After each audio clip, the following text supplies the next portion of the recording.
രാമ രാമ രാമ ഹരേ ഹരേ. ഹരേ കൃഷ്ണ കൃഷ്ണ കൃഷ്ണ ഹരേ ഹരേ. ഹരേ രാമ രാമ രാമ ഹരേ ഹരേ. ഹരേ കൃഷ്ണ കൃഷ്ണ കൃഷ്ണ ഹരേ ഹരേ. ഹരേ രാമ രാമ രാമ ഹരേ ഹരേ. ഹരേ കൃഷ്ണ കൃഷ്ണ കൃഷ്ണ ഹരേ ഹരേ. ഹരേ രാമ രാമ രാമ ഹരേ ഹരേ. ഹരേ കൃഷ്ണ കൃഷ്ണ കൃഷ്ണ ഹരേ ഹരേ. ഹരേ രാമ രാമ രാമ ഹരേ ഹരേ. ഹരേ കൃഷ്ണ കൃഷ്ണ കൃഷ്ണ ഹരേ ഹരേ. ഹരേ രാമ രാമ ഹരേ ഹരേ. ഹരേ കൃഷ്ണ മാതാജി, പ്രണാമം മാതാജി. ഹരേ കൃഷ്ണ മാതാജി, പ്രണാമം. കൃഷ്ണ. ആൾക്കാരൊന്നും ജോയിൻ ചെയ്തിട്ടില്ലല്ലോ. 23 പേരല്ലേ ജോയിൻ ചെയ്തിട്ട് കാണുന്നുള്ളൂ. തുടങ്ങട്ടെ? തുടങ്ങാം മാതാജി. ഹരേ കൃഷ്ണ.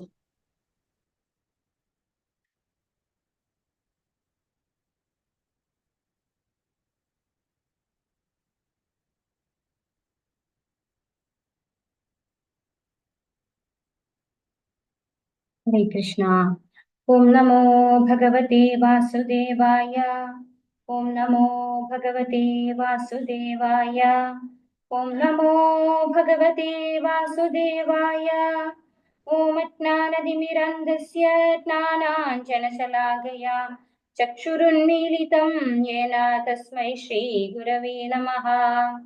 ശ്രീചൈതന്യമനോഭീഷ്ടം സ്ഥാപിതം യേന ഭൂതലേ സ്വയം രൂപ കഥാ മഹ്യം ദദാതി സ്വപദാന്തികം. വന്ദേഹം ശ്രീഗുരോ ശ്രീയുതപദകമലം ശ്രീഗുരുൻ വൈഷ്ണവാംശ്ച ശ്രീരൂപം സാഗ്രജാതം സഹഗണ രഘുനാഥാന്വിതം തം സജീവം സാദ്വൈതം സാവധൂതം പരിജനസഹിതം കൃഷ്ണ ചൈതന്യദേവം ശ്രീരാധാ കൃഷ്ണപാദാൻ സഹഗണ ലളിതാ ശ്രീവിശാഖാന്വിതാംശ്ച. നമോ വിഷ്ണുപാദായ കൃഷ്ണപ്രേഷ്ഠായ ഭൂതലേ ശ്രീമതേ ജയപതാക സ്വാമി ഇതി നാമിനേ നമാചാര്യപാദായ നിതായ കൃപപ്രദായിനേ ഗൗരകഥാദാമദായ നഗരഗ്രാമതാരിണേ. നമോ വിഷ്ണുപാദായ കൃഷ്ണപ്രേഷ്ഠായ ഭൂതലേ ശ്രീമതേ ഭക്തിവേദാന്ത സ്വാമി ഇതി നാമിനേ നമസ്തേ സാരസ്വതേ ദേവേ ഗൗരവാണി പ്രചാരിണേ നിർവിശേഷ ശൂന്യവാദി പാശ്ചാത്യദേശതാരിണേ. വാഞ്ചാകൽപതരുഭ്യശ്ച കൃപാസിന്ധുഭ്യ ഏവ ച പതിതാനാം പാവനേഭ്യോ വൈഷ്ണവേഭ്യോ നമോ നമഃ. ഹേ കൃഷ്ണ കരുണാ സിന്ധോ ദീനബന്ധോ ജഗത്പദേ ഗോപേശ ഗോപികാ കാന്ത രാധാകാന്ത നമോസ്തുതേ. തപ്ത കാഞ്ചന ഗൗരാംഗീ രാധേ വൃന്ദാവനേശ്വരി വൃഷഭാനുസുതേ ദേവി പ്രണമാമി ഹരിപ്രിയേ. ജയ ശ്രീകൃഷ്ണ ചൈതന്യ പ്രഭു നിത്യാനന്ദ ശ്രീ അദ്വൈത ഗദാധര ശിവാസാദി ഗൗരഭക്തവൃന്ദ. ഹരേ കൃഷ്ണ കൃഷ്ണ കൃഷ്ണ ഹരേ ഹരേ. ഹരേ രാമ രാമ രാമ ഹരേ ഹരേ. ഹരേ കൃഷ്ണ. ശ്രീ രാധാ ഗോവിന്ദ് മന്ദിർ ഇസ്കോൺ ബാംഗ്ലൂരിന്റെ 18 ദിവസത്തെ ഭഗവത്ഗീത ക്ലാസ്സിലേക്ക് എല്ലാ ഭക്തന്മാർക്കും സ്വാഗതം. ഹരേ കൃഷ്ണ. ഹരേ കൃഷ്ണ. അപ്പൊ നമ്മൾ ഇന്ന് 4-ാമത്തെ അധ്യായത്തിലേക്ക് എത്തിയല്ലേ? അപ്പോ 4-ാമത്തെ അധ്യായത്തിലേക്ക് കടക്കുന്നതിന് മുമ്പ് 3-ാമത്തെ അധ്യായത്തിൽ എന്താ പറഞ്ഞത്, പഠിപ്പിച്ചത് എന്നുള്ളത് ആർക്കെങ്കിലും ഓർമ്മയുണ്ടോ? എന്തൊക്കെയാ നമ്മൾ പഠിച്ചത് 3-ാമത്തെ അധ്യായത്തില്? ഹരേ കൃഷ്ണ. ആർക്കെങ്കിലും പറയാൻ പറ്റുമോ? എങ്ങനെയാണ് കർമ്മം ചെയ്യേണ്ടത്? ശ്ലോകം ഓർമ്മയുണ്ടോ? 3-ാമത്തെ അധ്യായത്തിൽ 9-ാമത്തെ ശ്ലോകം. യത്നാർത്ഥ കർമ്മണോന്യത്ര ലോകോയം കർമ്മബന്ധനഃ തദർത്ഥം കർമ്മ കൗന്ദേയ മുക്തസംഗ സമാചര. എങ്ങനെയാ കർമ്മം? ഭഗവാന് വേണ്ടി കർമ്മം ചെയ്യണം. യത്നമായിട്ട് അല്ലെ? വിഷ്ണുവിനായുള്ള യത്നമായിക്കൊണ്ട് കർമ്മം ചെയ്യണം. അങ്ങനെയല്ലാച്ച എന്താ സംഭവിക്കുക? പാപം. ലോകോയം കർമ്മബന്ധന. നമ്മള് കർമ്മബന്ധങ്ങളിൽ കുടുങ്ങിപ്പോകും. നമ്മള് ഭഗവാന് വേണ്ടി കർമ്മം ചെയ്യുമ്പോൾ എന്താണ്? കർമ്മബന്ധന ഉണ്ടാവില്ല. പക്ഷെ നമുക്ക് വേണ്ടി നമ്മൾ കർമ്മം ചെയ്യുകയാണെങ്കിൽ, ഭഗവാന് വേണ്ടിയല്ല നമ്മൾ കർമ്മം ചെയ്യുന്നതെങ്കിൽ നമ്മൾ കർമ്മബന്ധങ്ങളിൽ കുടുങ്ങിപ്പോകും. പിന്നെ ഭഗവാന് നിവേദിക്കാത്ത ഭക്ഷണം കഴിക്കുമ്പോഴാണ്, അതായത് ഭജന്തേ എന്താണ് ഭുജന്തേ തേത്വകം പാപം ഏ പചന്തി ആത്മകാരണ. അതായത് നമ്മൾ നമുക്ക് വേണ്ടി ഭക്ഷണം ഉണ്ടാക്കുമ്പോ നമ്മള് പാപമാണ് ഭുജിക്കുന്നത് എന്ന് പറയുന്നു അല്ലെ. പിന്നെയോ പിന്നെ എന്ത് പഠിച്ചു നമ്മള് ആ ക്ലാസ്സിൽ ചൈതന്യ മഹാപ്രഭുവിനെ കുറിച്ച് പറഞ്ഞു തന്നു അല്ലെ, നാമസങ്കീർത്തനം. പിന്നെയോ 4 യുഗങ്ങളിലെ വ്യത്യസ്തമായ യജ്ഞങ്ങളെ കുറിച്ച് പറഞ്ഞു. ഓർക്കുന്നുണ്ടോ? ഹരേ കൃഷ്ണ. പിന്നെ കൂടുതലായിട്ട് നമ്മൾ എങ്ങനെയാണ് കർമ്മഫലം ത്യജിച്ചുകൊണ്ട് കർമ്മം ചെയ്യേണ്ടത് എന്നും പഠിച്ചു അല്ലെ. ഭഗവാനുള്ള ഭക്തിയുടെ സേവനത്തിൽ മുന്നോട്ട് പോകാനുള്ള ഓരോരോ സ്റ്റെപ്പ് ബൈ സ്റ്റെപ്പ് ആയിട്ട് ഭഗവാൻ പറഞ്ഞുതരാണ്. ഇനി 4ാമത്തെ അധ്യായത്തിലേക്ക് വരുമ്പോ ജ്ഞാനകർമ്മ സന്യാസ യോഗ, അതാണ് ഭഗവത്ഗീത 4ാം അധ്യായത്തിന്റെ പേര്. ശ്രീല പ്രഭുപാദർ കൊടുത്തിരിക്കുന്നത് ജ്ഞാനയോഗം അതീന്ദ്രിയ ജ്ഞാനം. അതായത് അതീന്ദ്രിയ ജ്ഞാനം എന്ന് പറഞ്ഞാൽ എന്താണ്? നമ്മുടെ ഇന്ദ്രിയങ്ങൾക്ക് മനസ്സിലാക്കാൻ സാധിക്കുന്നതല്ല അല്ലെ, അതീന്ദ്രിയമായിട്ടുള്ള അറിവ്. അതാണ് ഈ അധ്യായത്തില് നമുക്ക് കിട്ടുന്നത്. ഈ അധ്യായത്തില് നമുക്ക് ഗുരുപരമ്പരയെ കുറിച്ച് ഗുരു ശിഷ്യ പരമ്പരയെ കുറിച്ച് പറഞ്ഞു തരുന്നു. പിന്നെ ഭഗവാനെ കുറിച്ച് പറഞ്ഞു തരുന്നു. നമുക്ക് നോക്കാം എന്താണ് പറഞ്ഞിരുന്നത്. ഫസ്റ്റ് തന്നെ ഭഗവാനാണ് സംസാരിക്കുന്നത്. ശ്രീ ഭഗവാനുവാച ഇമം വിവസ്വതേ യോഗം പ്രോക്തവാനഹമവ്യയം വിവസ്വാൻ മനവേ പ്രാഹ മനുരിക്ഷ്വാഗവേ ബ്രവീദ്. ഭഗവാൻ ശ്രീകൃഷ്ണൻ പറഞ്ഞു, സനാതനമായ ഈ യോഗത്തെ പണ്ട് ഞാൻ സൂര്യദേവനായ വിവസ്വാൻ ഉപദേശിച്ചു. വിവസ്വാൻ മനുഷ്യവംശപിതാവായ മനുവിനും മനു ഇക്ഷ്വാകുവിനും ഉപദേശിച്ചു. അപ്പോ ഇവിടെ ഭഗവാൻ എന്താ അർജുനോട് പറയുന്നത്? ഈ ഒരു ജ്ഞാനം, അതായത് ഭഗവത്ഗീത ജ്ഞാനം ഞാൻ പണ്ട് വിവസ്വാൻ. അപ്പൊ ഇവിടെ തന്നെ നമുക്ക് മനസ്സിലായി അല്ലെ, വിവസ്വാൻ എന്ന് പറയുന്നത് സൂര്യദേവന്റെ പേരാണ്. അപ്പൊ സൂര്യൻ എന്ന് പറയുന്നത് എന്താണ്? ഒരു പൊസിഷൻ ആണ്. അപ്പോ ആളുകൾ മാറി മാറി വരും. അപ്പൊ ഇപ്പൊ ഉള്ള സൂര്യൻ വിവസ്വാനാണ്. ആ വിവസ്വാന് ഭഗവാൻ പണ്ട് ഉപദേശിച്ചു കൊടുത്തു എന്നാണ് ഭഗവാൻ ഇവിടെ പറഞ്ഞു തരുന്നത്. അതായത് ഭഗവത്ഗീത ജ്ഞാനം വിവസ്വാന് ആദ്യം ഉപദേശിച്ചു. പിന്നെ വിവസ്വാൻ ആർക്കാണ് ഉപദേശിച്ചത്? വിവസ്വാൻ മനവേ പ്രാഹ അല്ലെ. മനു ആരാണ്? വിവസ്വാന്റെ മകനാണ്. വൈവസ്വത മനു എന്നാണ് പേര്. നമ്മുടെ ഇപ്പൊ ഉള്ള മനു, അതായത് 14 മനുക്കളാണ് ബ്രഹ്മാവിന്റെ ഒരു കൽപ്പത്തിലുള്ളത്. അതിൽ 7ാമത്തെ മനു ആണ് വൈവസ്വത മനു. ആ വൈവസ്വത മനു വിവസ്വാന്റെ പുത്രനാണ്. അപ്പൊ അങ്ങനെ വിവസ്വാൻ മനവേ പ്രാഹ, വിവസ്വാൻ മനുവിന് മകനായിട്ടുള്ള മനുവിന് ഉപദേശിച്ചു. മനു ഇക്ഷ്വാഗവേ ബ്രവീദ്. മനു ആർക്കാണ് പറഞ്ഞു കൊടുത്തത്? ഇക്ഷ്വാകു രാജവംശം എന്നൊക്കെ നമ്മൾ കേട്ടിട്ടുണ്ടാവും അല്ലെ. അപ്പൊ നമുക്ക് ഈ പിക്ചറിൽ കാണാം അത് എങ്ങനെയാണ് വന്നിരിക്കുന്നത്. പരമ്പരാഗതമായിട്ട് ഭഗവാൻ ആദ്യം ആർക്ക് ഉപദേശിച്ചു കൊടുത്തു? വിവസ്വാൻ എന്ന് പറയുന്ന സൂര്യദേവന് ഉപദേശിച്ചു കൊടുത്തു. ആ ജ്ഞാനം സൂര്യദേവൻ മകനായിട്ടുള്ള മനുവിന് ഉപദേശിച്ചു കൊടുത്തു. അതായത് 7ാമത്തെ മനു, ബ്രഹ്മാവിന്റെ ഇപ്പോഴത്തെ കൽപ്പത്തിലുള്ള 7ാമത്തെ മനു ആണ് വൈവസ്വത മനു. ആ വൈവസ്വത മനുവിന് ആര് ഉപദേശിച്ചു കൊടുത്തു? വിവസ്വാൻ ഉപദേശിച്ചു കൊടുത്തു. മനു ഇക്ഷ്വാകുവിന് പറഞ്ഞു കൊടുത്തു. അങ്ങനെ പരമ്പരയായിട്ട് നമുക്ക് മനുഷ്യവംശ പിതാവായ മനുവിനും മനു ഇക്ഷ്വാകുവിനും ഉപദേശിച്ചു എന്നാണ് ഇവിടെ പറയുന്നത്. ഇനി എന്താ പറയുന്നത് നോക്കാം. ഏവം പരമ്പരാ പ്രാപ്തം ഇമം രാജർഷയോ വിദുഹു സകാലേനേഹ മഹദാ യോഗോ നഷ്ടഃ പരന്തപ. അങ്ങനെ ശിഷ്യ പരമ്പരയിലൂടെ പകർന്നു കിട്ടിയ ഈ സർവോത്കൃഷ്ടമായ ശാസ്ത്രം രാജർഷികൾ ശരിയായി മനസ്സിലാക്കിയിരുന്നു. കാലക്രമേണ ആ പാരമ്പര്യ ശൃംഖല മുറിഞ്ഞു പോവുകയും ഇത് നഷ്ടപ്രായമാവുകയും ചെയ്തു. അപ്പോ ഇവിടെ ഭഗവാൻ എന്താ പറയുന്നത്? ശിഷ്യ പരമ്പരയിലൂടെ പകർന്നു കിട്ടിയ അല്ലെ, ഏവം പരമ്പരാപ്രാപ്തം എന്നാണ് പറയുന്നത്. അപ്പൊ ശിഷ്യ പരമ്പരയിലൂടെയാണ് ഏത് ജ്ഞാനം മനസ്സിലാക്കേണ്ടത്? നമ്മള് ഭഗവത്ഗീത എന്ന് പറയുന്ന ആ ഒരു ശാസ്ത്രം ഭഗവാനായിട്ട് പറഞ്ഞു കൊടുത്ത ആ ജ്ഞാനം ഭഗവാനിൽ നിന്ന് വന്നിട്ടുള്ള ഗുരു ശിഷ്യ പരമ്പരയിലൂടെയാണ് നമ്മൾ മനസ്സിലാക്കേണ്ടത്. അങ്ങനെ മനുവിലൂടെ, അതായത് വിവസ്വാന് പറഞ്ഞു കൊടുത്ത ആ ഒരു പരമ്പരയിലൂടെ പകർന്നു കിട്ടിയ ജ്ഞാനം രാജർഷികൾ ശരിയായി മനസ്സിലാക്കിയിരുന്നു എന്നാണ് പറയുന്നത്. ആരാണ് രാജർഷികൾ? നമുക്ക് ആ പേരിൽ തന്നെ ഉണ്ട് അല്ലെ, രാജാവുമാണ് അവര്, ഋഷികളുമാണ്. അവരുടെ പ്രത്യേകത എന്താണെന്ന് വെച്ചാല് അവര് രാജ്യം ഭരിക്കുന്നത് രാജ്യത്തിലുള്ള എല്ലാ ആൾക്കാരെയും ഭഗവാന്റെ അടുത്തേക്ക് തിരിച്ചു കൊണ്ടുപോകാൻ പ്രാപ്തമാകുന്ന രീതിയിലായിരുന്നു. അപ്പോൾ വൈദിക വിധിപ്രകാരം കൃത്യമായിട്ട് യജ്ഞങ്ങളും ഒക്കെ ചെയ്യാനുള്ള സാഹചര്യം അവർക്ക് ഒരുക്കിയിരുന്നു. ഇന്നത്തെ കാലത്തേതുപോലെ നമുക്കറിയാം ഭഗവത്ഗീത പഠിക്കാൻ നമുക്ക് ഒരു സാഹചര്യം ഇല്ലാണ്ടാവുകയാണ് ചെയ്യുന്നത് അല്ലെ നമ്മുടെ ഒരു കാലഘട്ടത്തില്. പക്ഷെ അങ്ങനെ ആയിരുന്നില്ല പണ്ടത്തെ രാജാക്കന്മാര്. അവര് ശരിയായി അത് മനസ്സിലാക്കിയിരുന്നു എന്നാണ് ഭഗവാൻ ഇവിടെ പറയുന്നത്. അപ്പോ അവർ ഭഗവത്ഗീത ജ്ഞാനം ഉൾക്കൊണ്ട്, നമ്മൾക്കറിയാം, നമ്മൾ പറഞ്ഞു ലൈഫ് മാനുവൽ ആണ് ഭഗവത്ഗീത എന്നല്ലേ. അപ്പൊ അത് ഉൾക്കൊണ്ട് അത് മറ്റുള്ളവർക്കും അതേപോലെ പറഞ്ഞു കൊടുത്ത് പ്രാക്ടീസ് ചെയ്ത്, അതായത് അവരത് ലൈഫിൽ പ്രാക്ടിക്കൽ ആക്കുന്ന രീതിയിൽ അവർ പറഞ്ഞു കൊടുത്താണ് ആര് ചെയ്തിട്ടുണ്ടായിരുന്ന ആ കാലത്തുണ്ടായിരുന്ന രാജാക്കന്മാര്. അതുകൊണ്ടാണ് അവരെ രാജർഷികൾ എന്ന് പറയുന്നത്. അവർ രാജാവും ആയിരുന്നു, ഋഷികളും ആയിരുന്നു. അപ്പോ ആ രാജർഷികൾ അത് ശരിയായി മനസ്സിലാക്കിയിരുന്നു. കാലക്രമേണ ആ പാരമ്പര്യ ശൃംഖല മുറിഞ്ഞു പോവുകയും ഇത് നഷ്ടപ്രായമാവുകയും ചെയ്തു എന്ന് പറയാണ്.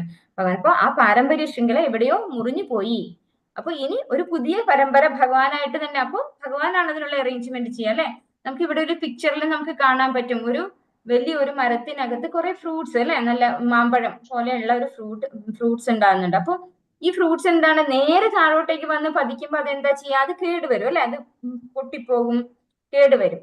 പക്ഷെ അതേസമയം ഒരാളത് പറിച്ച് മറ്റൊരാളുടെ കൈകളിലേക്ക് കൊടുക്കുമ്പോൾ താഴെ വീഴാതെ നമുക്ക് തരുമ്പോ എന്താണ്, അത് നല്ല ഫ്രഷ് ആയിട്ട് കിട്ടും അല്ലെ.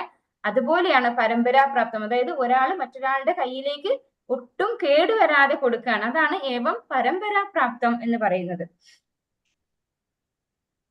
ഇനി ഇവിടെ നമ്മുടെ ഗുരുശിഷ്യ പരമ്പരയെ കുറിച്ചാണ് പറഞ്ഞു തരുന്നത്.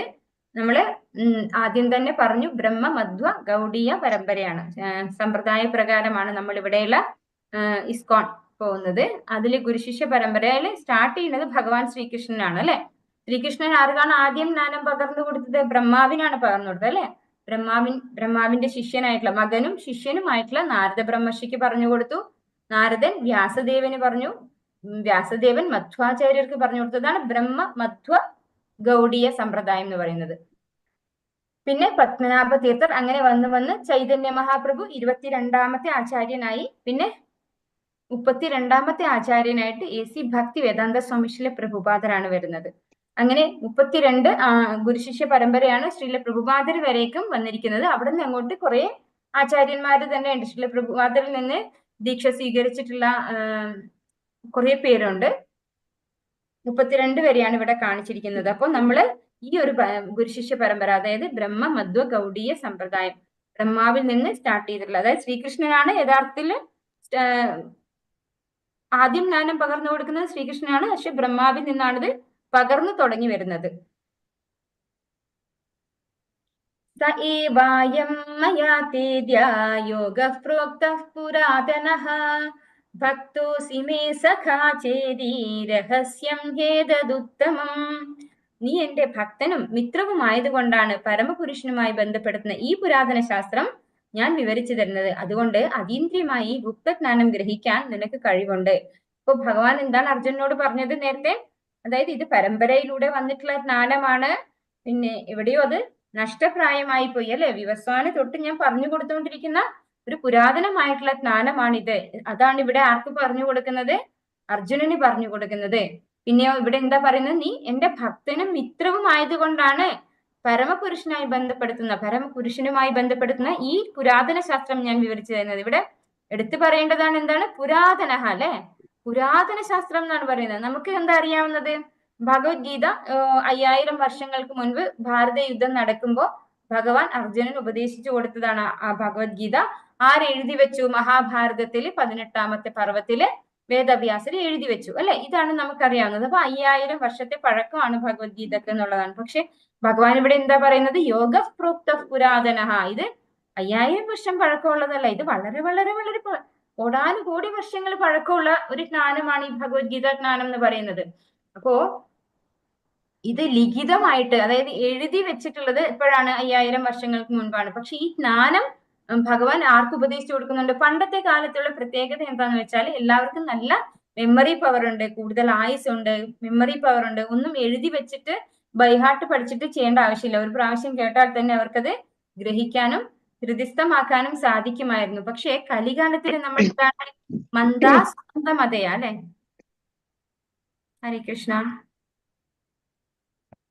അപ്പോ നമ്മള് മന്ദാ സുമന്തമതയ എന്നാണ് നമ്മളെ ഭാഗവതം പറയുന്നത്. അതായത് കലികാലത്തിലുള്ള ആളുകൾക്ക് വന്നിട്ട് മെമ്മറി പവർ ഇല്ല, അവർക്ക് നല്ല ബുദ്ധി ഇല്ല, ഓർമ്മശക്തി ഇല്ല, ഒന്നുമില്ല. അപ്പൊ അങ്ങനെയുള്ളവർക്ക് എന്താണ്? ഇതൊന്നും ഓർത്തു വെച്ചിരിക്കാൻ സാധിക്കില്ല. അപ്പൊ എന്ത് വേണം? ഇതൊക്കെ ലിഖിതങ്ങളായിട്ട് വരണം. അങ്ങനെ ലിഖിതങ്ങളായിട്ട് 5000 വർഷമേ ആയിട്ടുള്ളൂ. പക്ഷെ ഈ ജ്ഞാനം എന്താണ്? അത് വളരെ പഴയതാണ്. അപ്പൊ അതാണ് ഭഗവാൻ ഇവിടെ പറഞ്ഞു തരുന്നത്. നീ എന്റെ ഭക്തനും മിത്രവും ആയതുകൊണ്ടാണ് പരമപുരുഷനുമായി ബന്ധപ്പെടുത്തുന്ന ഈ പുരാതന ശാസ്ത്രം ഞാൻ വിവരിച്ചു തരുന്നത്. അപ്പൊ അർജുനനെ ഭഗവാൻ ചൂസ് ചെയ്യാണ് ചെയ്യുന്നത് അല്ലെ. എന്തുകൊണ്ടാണ്? ഭഗവാന്റെ ഭക്തനാണ് അർജുനൻ, മിത്രവുമാണ് അല്ലെ, സുഹൃത്താണ് അർജുനൻ. പിന്നെയോ അതുകൊണ്ട് അതീന്ദ്രിയമായി ഗുപ്തജ്ഞാനം ഗ്രഹിക്കാൻ നിനക്ക് കഴിവുണ്ട്. ഭഗവാൻ അങ്ങനെയുള്ള ഒരാളെയാണ് ചൂസ് ചെയ്യുക അല്ലെ. ഭഗവാൻ അർജുനനെ ഈ ജ്ഞാനം സ്വീകരിക്കാൻ ഒരു ശ്രോതാവായിട്ട് സ്വീകരിച്ചിട്ടുണ്ടെങ്കിൽ ഭഗവാന് നല്ല നിശ്ചയമുണ്ട് അർജുനനത് ഗ്രഹിക്കാൻ. ഈ ഗുപ്തമായ ജ്ഞാനം എന്നാണ് പറയുന്നത്. ഗുപ്തജ്ഞാനം എന്ന് പറഞ്ഞാൽ എന്താണ്? രഹസ്യമായിട്ടുള്ള ജ്ഞാനം അല്ലെ. രഹസ്യം ഖേദദുത്തമം. അതായത് ഈ രഹസ്യമായിട്ടുള്ള ജ്ഞാനം, ഈ രഹസ്യമായിട്ടുള്ള അറിവ് ഗ്രഹിക്കാൻ നിനക്ക് കഴിവുണ്ട്. അതുകൊണ്ട് ഭഗവാൻ ഇവിടെ പറഞ്ഞു തരാണ് അല്ലെ. എന്താണ് ഭഗവത്ഗീതയിലുള്ള ജ്ഞാനം അർജുനന് പറഞ്ഞു കൊടുത്തു തുടങ്ങാണ്. അപ്പൊ നമുക്കും ഭഗവാന്റെ മിത്രവും ഭക്തരും ആയി കഴിഞ്ഞാലാണ് ഭഗവത്ഗീത നന്നായി മനസ്സിലാക്കാൻ സാധിക്കുക. അർജുന ഉവാച അപരം ഭവതോ ജന്മ പരം ജന്മ വിവസ്വതഃ കഥമേതത് വിചാരീയാം ത്വമാദൗ പ്രോക്തവാനിതി.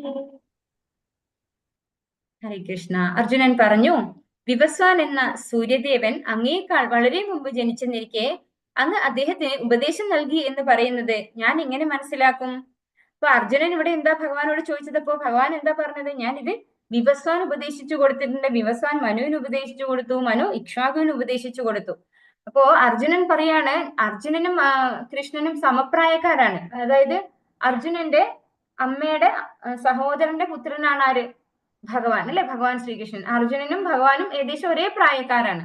അപ്പോ വിവസ്വാൻ എന്ന സൂര്യദേവൻ അങ്ങേക്കാൾ വളരെ മുൻപ് ജനിച്ചെന്നിരിക്കെ അങ്ങ് അദ്ദേഹത്തിന് ഉപദേശം നൽകി എന്ന് പറയുന്നത് ഞാനെങ്ങനെ മനസ്സിലാക്കും? ശരിക്കും പറഞ്ഞാൽ ഈ ചോദ്യം അർജുനന് വേണ്ടി ചോദിക്കല്ല, നമുക്ക് വേണ്ടി ചോദിക്കുകയാണ്. കാരണം നമ്മൾ ഈ കലികാലത്ത് നമ്മൾ നമ്മുടെ ബുദ്ധി ഉപയോഗിച്ചാണ് ഓരോ കാര്യങ്ങളും മനസ്സിലാക്കുക അല്ലെ. ഭഗവാൻ ഇതിനൊന്നും ഉത്തരം പറഞ്ഞില്ല. ഇപ്പൊ അർജുനൻ ഇങ്ങനെ ഒരു സംശയം ചോദിച്ചില്ലെങ്കിൽ ഇവിടെ ആൾക്കാർ റിജക്ട് ചെയ്യും അല്ലെ. ഭഗവത്ഗീത അതിൽ പറയുന്നത് എന്തൊക്കെയോ മണ്ടത്തരമാണെന്ന് പറയും അല്ലെ. എന്തുകൊണ്ടാണ്? ഭഗവാനേക്കാൾ എത്രയോ മുമ്പേ ഉണ്ട് വിവസ്വാൻ അല്ലെ.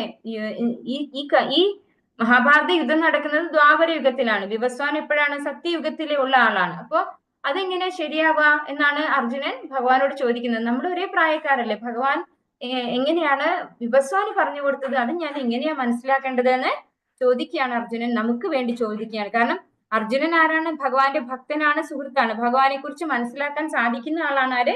അർജുനൻ. അതുകൊണ്ടാണ് ഭഗവാൻ അർജുനനെ ചൂസ് ചെയ്തിരിക്കുന്നത് ഭഗവത്ഗീത ജ്ഞാനം കേൾക്കാനായിട്ട്.